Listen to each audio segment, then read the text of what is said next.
කතා කරන්න හදන්නේ 2016 33 වෙනි MCQ එක. මේක අහන්නේ ගුරුත්ව කේන්ද්‍රය ගැන ප්‍රශ්නයක්. ඔයාලට කියනවා PQ සහ QR කියන සුමට තහඩු දෙක උඩ XY කියලා දණ්ඩක් තියලා තියෙනවා. ඒ දණ්ඩේ ගුරුත්ව කේන්ද්‍රයේ තියෙන්න පුළුවන් හොඳම තැන මොකද්ද කියලා තමයි අහන්නේ. සාමාන්‍ය ගුරුත්ව කේන්ද්‍ර වෙන අර ටෙක්නික් දාන ටිකක් අමාරුයි නේ මේකනේ. ගූර්ණ අරගෙන වගේ වැඩක් කරන්න බෑ. ලොකු දත්ත ටිකක් දීලා නැහැ. සෝවාට මේ ගාන හදන්න වෙන සමතුලිතතාවයේ තීරි පාවිච්චි කළා. මේ දණ්ඩ මත මේ වෙලාවේ වැඩ කරන්නේ බල තුනක් විතරයි. මෙයා ගෑවෙන ලක්ෂ දෙකකින් අභිලම්බ ප්‍රතික්‍රියා දෙකක් එනවා. PQ සහ QR සුමට නිසා මේ ලක්ෂ දෙකේම ඝර්ෂණ බලය එන්නේ නැහැ. ඒ නිසා අභිලම්බ ප්‍රතික්‍රියා දෙකක් විතරයි එන්නේ. තුන්වෙනි බලය තමයි මේ දණ්ඩේ බර. ඒ බල තුන යටතේ දණ්ඩ සමතුලිතව තියෙනවා. මේ අභිලම්බ ප්‍රතික්‍රියා දෙක අනිවාර්යෙන් කැපෙන්න ඕනිනේ.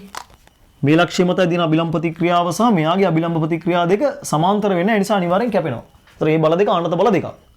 එහෙනම් තුන්වෙනි බලයත් ආනත බලයක්ම වෙන්න ඕනි. ඒ කියන්නේ මේ ආනත බල තුනක් යටතේ වස්තුවක් සමතුලිතයි කියන අවස්ථාව. ඒකේ තියෙන පොයින්ට් එක තමයි ආනත බල තුනක් යටතේ වස්තුවක් සමතුලිත වෙන්න නම් ওই බල තුන අනිවාර්යෙන් එකම ලක්ෂයකදී කැපෙන්න ඕනි. ඒ කියන්නේ ඒක ලක්ෂ වෙන්න ඕනි කියලා අපි කියන්නේ. එහෙනම් ඔයාලට මෙහෙම කියන්න පුළුවන්. මෙන්න මෙතන අභිලම්බ ප්‍රතික්‍රියාව වැඳගත්තොත් මෙයාගේ අභිලම්බ ප්‍රතික්‍රියාව යන්න ඕනි මෙන්න මේ වගේ තනක් කරහා. ලම්බක වෙන්න ඕනි මෙන්න අභිලම්බ ප්‍රතික්‍රියාව වන තැන. ඊළඟට මෙතන අභිලම්බ ප්‍රතික්‍රියාව මෙන්න මේ QR කියන පාදයට ලම්බකව යන්න ඕනි. මෙන්න දෙවෙනි අභිලම්බ ප්‍රතික්‍රියාව. මෙයා R1 මෙයා R2. නම් තුන්වෙනි බලය කියන්නේ දණ්ඩේ බර ක්‍රියාත්මක වෙන්න ඕනි මෙන්න මේ කැපෙන ලක්ෂය හරහා. බරේ ක්‍රියා රේඛාව යන්නත් ඕනි මේ කැපෙන ලක්ෂය හරහාමයි. ඉතින් වැඩේ ලේසියිනේ. මේ ලක්ෂයෙන් පටන් අරන් කෙලින්ම පල්ලෙහාට ගහන රේඛාවක් මෙන්න මේ රේඛාව දණ්ඩ කපන තැන තමයි බර ක්‍රියාත්මක කරන ලක්ෂ්‍ය ගුරුත්ව කේන්ද්‍රය තියෙන්න ඕනි. දැන් ඇඳපු රූපේ හැටියට ගොඩක් ආසන්න D ලක්ෂයට. එහෙනම් උත්තරේ ගන්න වෙන්නේ D කියලා. වැදගත්ම පොයින්ට් එක තමයි මේ වගේ ගණන් වෙන තැන්වල අඳින්න යන්න එපා. දීලා තියෙන පේපර් එකේම හදන්න වෙන තැනකට රූපේ පිටපත් කරන්න එකක් හරියටම කරන්න ලොකු වෙලාවක් යනවනේ.